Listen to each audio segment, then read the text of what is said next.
This is the Conservative Outlaw. Make sure you give us a like and a subscribe and share with your friends. It helps us out, helps the channel out, and helps us bring you more information. I thought it was an amazing meeting. He's a great leader of a very powerful, very strong country, China. And what can I say? We have, it was an outstanding group of decisions, I think, that was made. A lot of decisions were made. There wasn't too much left out there. And we've come to conclusion on many very important points, and we'll be handing that to you in a little while. We're having, because there was a lot of different things, many of them very important. We're in agreement on so many elements. Large amounts, tremendous amounts of the soybeans and other farm products are going to be purchased immediately, starting immediately. If you notice, President Xi authorized yesterday for China to start, did you know that, right? China to start buying in very large quantities of soybeans and other things, which I appreciated. That was a very nice gesture. And many other things like that. On fentanyl, we agreed that he was going to work very hard to stop the flow. It's a very complex subject because it's used for lots of different reasons, including anesthetics and things. But he's going to work very hard on it, precursors, and I think you're going to see some real action taken. I've agreed, as you know, I put a 20% tariff on China because of the fentanyl coming in, which is it's a big tariff. And based on his statements today, I reduced it by 10%, so it's 10% instead of 20% effective immediately. I believe he's going to work very hard to stop the death that's coming in. But again, it's complex because of what fentanyl is, what the precursors do. So I think you're going to see a big difference. We've had discussions on many of the elements that you're talking about all the time. You're asking me questions, and most of those things were I think agreed to for the most part. I think we agreed to almost everything in a very acceptable form. I wouldn't say everything was discussed because there were things that probably, in retrospect, we could have discussed and we didn't, for some reason, didn't come up. But if you have any questions, let me know. Go ahead. What about chips, sir? Did he agree? Did you agree to sell any more down chips? We did discuss chips, and they're going to be talking to NVIDIA and others about taking chips. Look, we make great chips. NVIDIA is the leader. And I'll be speaking to Jensen from NVIDIA, but they're going to be discussing that with NVIDIA to see whether or not they can do. I said that's really between you and NVIDIA, but we're sort of the arbitrator or the referee. It's a little rough up here. The skies are a little rough. And just to clarify, sir, that is the downgraded Blackwell chips. You would authorize those to be exported? No, not the Blackwell. We're not talking about the Blackwell. That just came out yesterday. But a lot of chips, a lot of the chips, and that's good for us. How soon do you think you'd be able to sign an actual? Please, come on. You know what you do? Yeah, come on. Let me stand right over here. Yeah, hey everybody, thanks. Let me just make a point on the chips. As the president was saying, there's so many chips we already sent to China, a lot of advanced chips, etc. And as he said, NVIDIA will talk to China and see what's possible. The Blackwell chips, of course, weren't discussed. We focused on export controls of China on rare earths, and they're going to keep those flowing, which is quite important. What are the major stumbling blocks that are left now to work through, and how soon do you think you could sign a trade deal with China? Well, I think pretty soon. We have not too many major stumbling blocks. We have a deal. Now, every year we'll renegotiate the deal, but I think the deal will go on for a long time, long beyond the year. We'll negotiate at the end of a year, but all of the rare earth has been settled, and that's for the world. I mean, worldwide. This, I guess you could really say this was a worldwide situation, not just a U.S. situation. So we continue to produce the rare earths and buy the rare earths and everything else, when you see from other countries. But China is, that whole situation, that roadblock is gone now. There's no roadblock at all on rare earth. That will hopefully disappear from our vocabulary for a little while. So is that a one-year pause on the policy they announced? It's a one-year agreement, and we'll extend it after a year. And what will like we do. It's a one-year deal that will, I think, be very routinely extended as time goes by. And what will your new totally tariff? clear, they're not going to impose the rare earth controls that they proposed. President Trump or President Xi came to an understanding on that point. What will your new tariff rate on China's goods be once you It's the sign a same, deal? other than what the tariffs are made exactly the same. 55%. It's about, it was 57, now it's 47. And how long? Because we reduced it by the fentanyl, and because I believe they are really taking strong action. We've already seen the action on fentanyl, and they're taking very strong action. So we reduced to 10%. So that November date is gone when it was going to go up again? Yeah. Okay. That's right. So That's all. On fentanyl, they've agreed there are a variety of precursors. You may recall that actual fentanyl was scheduled by China in the president's first term successfully. There are certain precursors where they take whatever actions they need to control that.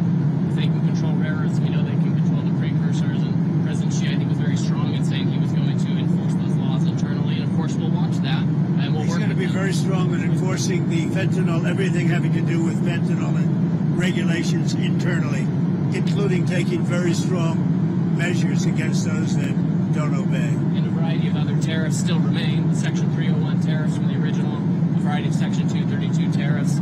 Some of these tariffs are, as the president mentioned, around 40%. For some individual products, it may go up to 100%, but as a general matter, it's about 45, 47%. So, sir, it sounds like you might be going to China then after the successful Yeah, meeting. that's another thing we agreed. I'll be going to China in April, and he'll be coming here sometime after that, whether it's in Florida, Palm Beach, or Washington, D.C.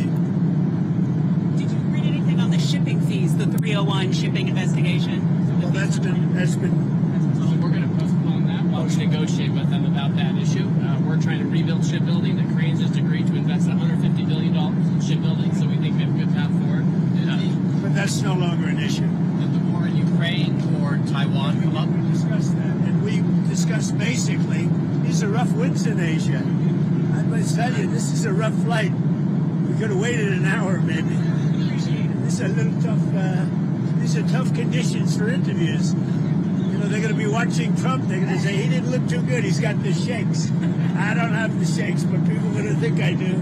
Pretty solid. So Ukraine, it came up. Yeah, it did come up. Ukraine came up very strongly. We talked about it for a long time, and we're both going to work together to see if we can get something done. We agree the sides are, locked in and fighting, and sometimes you have to let them fight, I guess. Crazy. But he's going to help us, and we're going to work together on Ukraine. There's not a lot more we can do. He's been buying oil from Russia for a long time. It takes care of a big part of China. And, I can say India's been very good on that front. But we didn't really discuss the oil. We discussed working together to see if we could get that war finished. It doesn't affect China. It doesn't affect us. And I'd like to see it done on the basis, I don't like to see 6, 7, 8,000 young people, mostly young people, for the most part soldiers, be killed. It's not costing us anything. In fact, we make money, and I don't even want to talk about making money. I don't care about making money in that case. But, we send weapons to NATO. They buy full price. They buy the weapons. They give them to whoever, but I think they give them probably to Ukraine for the most part. And we discussed it. We discussed all that. We're going to work together to try and get the war with Russia and Ukraine solved. What about the Taiwan issue, sir? It never came up. Taiwan never came up. It's not discussed, actually. What else didn't come up that you thought might come up? You had mentioned you didn't get to everything. We had a long meeting, as you know, but a lot of things we discussed in great detail. A lot of things we brought to finalization. A lot of finalization. I thought it was a great meeting. I think it was a very friendly meeting. It was a good meeting for two very large, powerful countries. And that's the way we should get along with the large, powerful. Why did you write your Truth Social about nuclear testing? What about resuming nuclear testing? What prompted you to do that right before the meeting? It had to do with others. They seem to all be nuclear testing. Russia? We have more nuclear weapons than anybody. We don't do testing. We've halted it many years ago. But with others doing testing, I think it's appropriate that we do also. Any details around the testing, sir? Like where, when?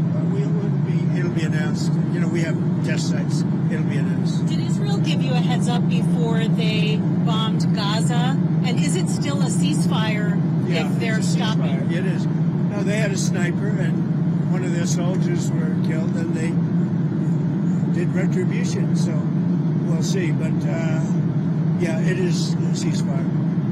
It's back to ceasefire. But is that What is the thinking behind reducing troops in Romania, the drawdown of U.S. troops in Romania? You have to ask. I mean, I could tell you about it, but it's not very significant. It's not a big deal. On nuclear weapons, sir, which countries do you have in mind when you say you want to send a signal? What a rough ride this is.